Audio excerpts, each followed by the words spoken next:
Merci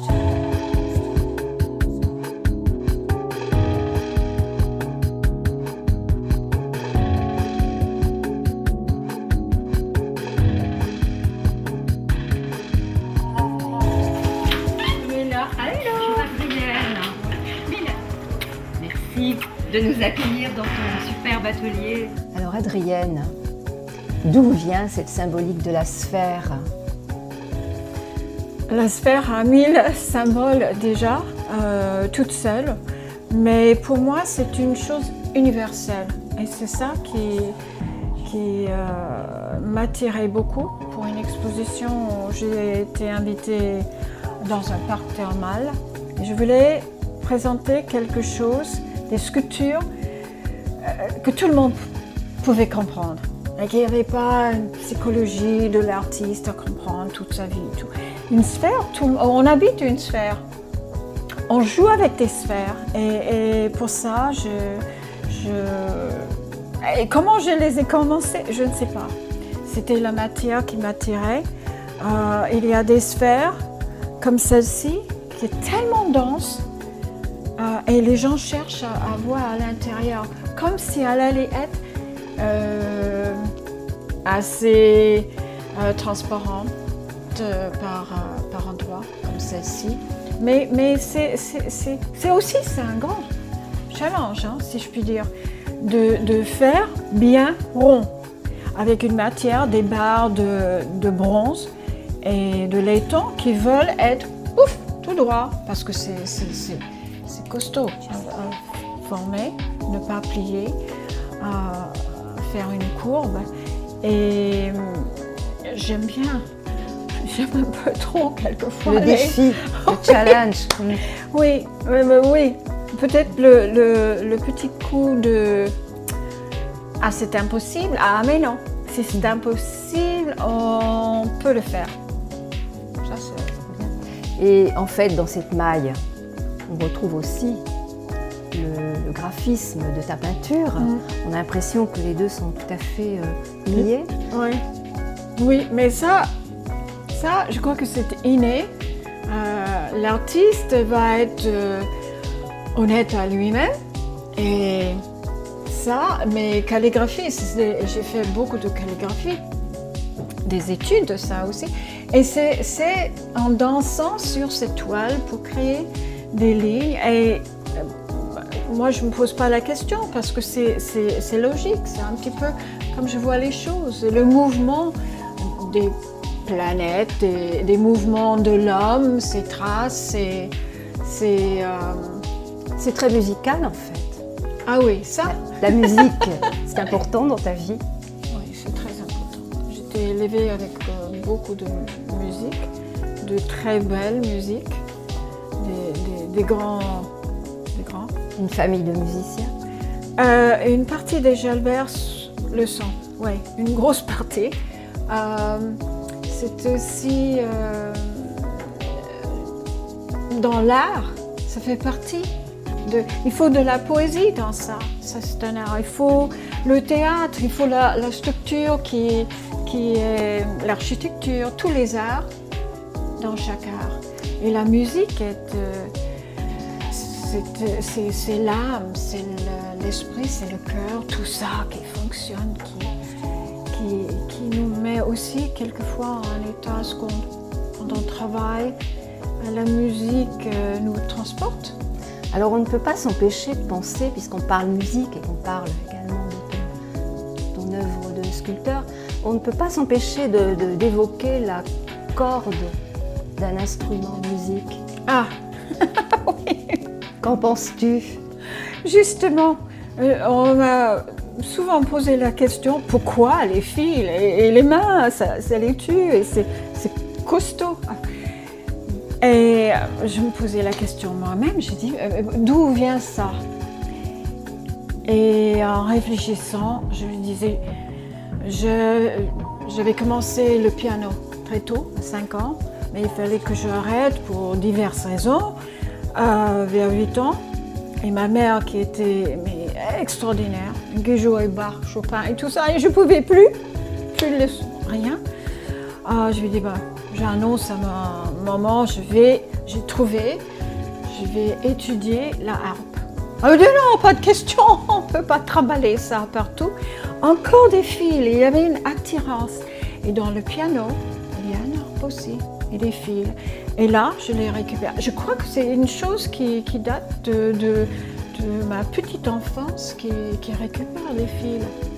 Je sais. Et la matière, bravo. La matière est belle. Le bronze, on ne peut pas en fil. Alors, en fait, tu récupères beaucoup de matière plutôt que d'en acheter de la matière neuve. Tu récupères. Mais là, non, là, j'achète les fils de, oui, mais là, par exemple, bronze et laiton. Ça aussi. Pièces parce rouillées, que non, mais ça, c'est. érodées. Oui, mais ça, c'est parce que je patine le fer dans la pluie, sur une petite pièce, dans une baignoire, par exemple, jusqu'à un certain point. Je stoppe après. La couleur de la rouille, j'aime beaucoup. Et dans le soleil, ça devient doré même. En récupération, c'est plutôt autre chose. J'ai toujours trouvé. Mais tous les artistes, depuis tous les temps, ont fait de la récup. Je suis convaincue, parce que quand on voit, par exemple, pour les pigments de rouille, donc c'est du fer, c'est l'oxyde de fer, et la poussière de ça, je fais un pigment avec un liant, et j'utilise pour peindre. Ça, c'est une récupération, un peu comme on faisait à l'ancienne peut-être. Là, la sculpture, par là, c'est récupération de toutes sortes de choses. Mais pas toujours. Et ici, les robes, alors, explique un peu l'histoire de ces magnifiques robes. Je crois qu'elles ont fait la Biennale de Venise. Ouais, c'est une pièce qui vient de rentrer de là, qui a séjourné dans un ancien palais pour un an, c'est fabuleux. Et puis là, je la récupère. Tout ça, c'est pour une exposition en fin d'année dans un nouvel espace d'art contemporain. À Paris? Oui. Et puis la base de toutes ces robes était pour une collection exposée au musée Galliera. Et le musée est fermé pour encore du temps. Et donc on fait des offres et des choses. Et ça, c'était off à Venise aussi. Là, c'est un tutu que je commence à charger avec des... disons que je brode des cristaux, hein, comme ça. C'est déjà patiné et laqué, verni en plusieurs couches, différentes sortes. Et ces sphères, en fait, qui ont l'air si légères et qui en réalité sont assez lourdes. Celle-ci, à toute évidence, est très légère, très transparente. Oui. Et l'autre? Ah non, c'est très lourd. Ça, c'est un modèle à 2 personnes. Et qu'est-ce qui te pousse à vouloir sans cesse défier la pesanteur? D'où est-ce que ça vient, cette histoire? Oui, mais une sphère, ça roule, hein. La liberté de ça. Est-ce qu'il n'y aurait pas une histoire de famille chez toi par rapport à la pesanteur dans l'air? Oui, bien sûr. Tout chez moi a envie de s'envoler. Une sphère fait ça logiquement dans nos esprits. Et mon oncle, Domina Jalbert, qui était l'inventeur du parapente, il a fait beaucoup de choses pour protéger les parachutistes pendant la guerre, en créant les parachutes qui pouvaient être orientés. Et dès son plus jeune âge, il avait une chose avec le vent. Et je crois que j'ai capté ça. Parce que c'est cette notion de l'envol, de la liberté. La transparence est plus légère que le mastoc. Et aussi c'est beau parce qu'il y a un contact avec le ciel, le cosmos. Quand on arrive à voir à travers, on a cette notion d'une liberté. Et ça a l'air une masse solide. C'est très solide, c'est très tissé et tout, mais ça peut rouler. Et à l'intérieur, bon, il y a beaucoup de perles de verre qui font la lumière, mais à l'intérieur, il y a aussi une grande boule comme ça, transparente. Et quand le soleil traverse, il y a la lumière qui réverbère un peu partout. Ça, c'est prêt pour le voyage. Là, c'est fait de la soie. Elle est aussi assez légère. Il y a derrière une autre qui a une sphère dans une sphère. Des mailles très serrées et tout. Les anneaux que j'utilise que je crée pour fermer, pour cerner, c'est pour faire le rond. Puisque c'est un jeu de tension contre tension. Donc à chaque côté pour tirer ça. Mais c'est pas une décoration. J'ai vu quelqu'un un jour qui me disait « Ah, mais vous posez des petits anneaux !» Je ne suis pas posée. C'est ça qui sert les matières. Et cette œuvre qui est ici, à ta droite, avec toutes ces couleurs, est-ce que tu peux nous en parler? C'est une volquerie. C'est une robe, mais pour une volquerie.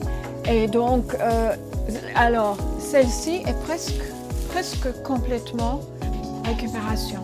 C'est-à-dire des sachets de croquettes pour les chats que j'ai découvert sont de 3 et 4 couches. Et à l'intérieur, c'est métallisé, plastifié et c'est des jolies couleurs. Donc, on a le grand sac et je coupe en lamelles. Et la même chose avec des matières comme sur la sirène, des lamelles, des bandes d'un genre de PVC, mais qui est c'est très lumineux. Et malheureusement, c'était un Italien qui faisait ça au mètre carré. Je coupais les fines lamelles et il ne fait plus. Mais bon, donc les croquettes. J'aimerais beaucoup que tu nous parles de tes dernières œuvres qui sont là-bas. Ce que je voulais te montrer, ce sont des sphères qui s'ouvrent. Ce sont comme notre univers en expansion. Et petit à petit, et c'est un jeu d'équilibre. Mais on est dans un jeu d'équilibre dans la vie, je crois. Et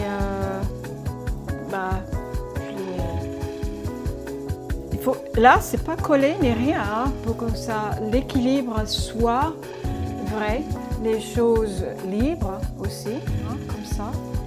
Et puis je trouverai le socle que je veux un petit peu. Donc c'est en cours de réalisation là. C'est pas tout à fait terminé. Et la dernière œuvre en fait, celle que tu es en train de finaliser. J'ai une petite, c'est une sculpture à porter. Ça va être, mais c'est dans le. Ah oui, c'est très joli. Et ça, c'est un sélénite.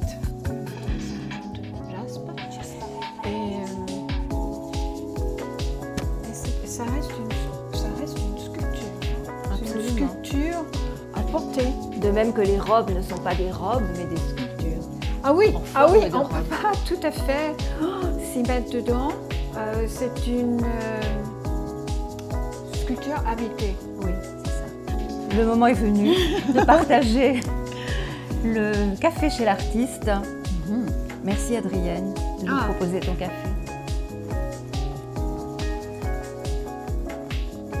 Délicieux ton petit café. Merci. Alors d'où viennent ces tasses? Ça c'est le vieux Paris, très ancien, mais j'adore ce genre de porcelaine. En fait, c'était un cadeau, mais je les aime beaucoup. J'ai jamais vu à nouveau ça. Ça vient de... Très spécial. C'est français, c'est le vieux Paris. J'adore cette porcelaine. Et le café, c'est archi important pour beaucoup d'artistes, créateurs, pour beaucoup de gens, mais c'est très rituel. Alors est-ce que l'or qu'on voit dans le décor de ces tasses, est-ce qu'on le retrouve de temps en temps quelque part dans ton art? Ah, partout, absolument partout, oui, oui. Parce que dans les commandes pour les grandes toiles, par exemple, ça m'arrive, on dit, vous mettez beaucoup d'or, hein, quand même. Et c'est la feuille d'or. De l'or dans les sculptures apportées, les genres de bijoux. Même dans les pièces comme ça, la toute petite sphère. Et de l'or aussi dans les bijoux que je porte. Oui, c'est une de tes créations. Ça, c'est une sphère à porter. Voilà. C'est une. Comme celle que tu portes également. Ouais. Qui est différente. C'est aussi un bijou. Celle-ci donc l'or qui torsade. C'est une boule cette fois. C'est pas une sphère. C'est une boule ancienne avec de l'or. Et c'est du verre de Venise. C'est une pièce ancienne, donc j'ai une à vendre et une sur moi. Alors, je dirais que ce café est doublement délicieux. Merci. Oui. Merci beaucoup.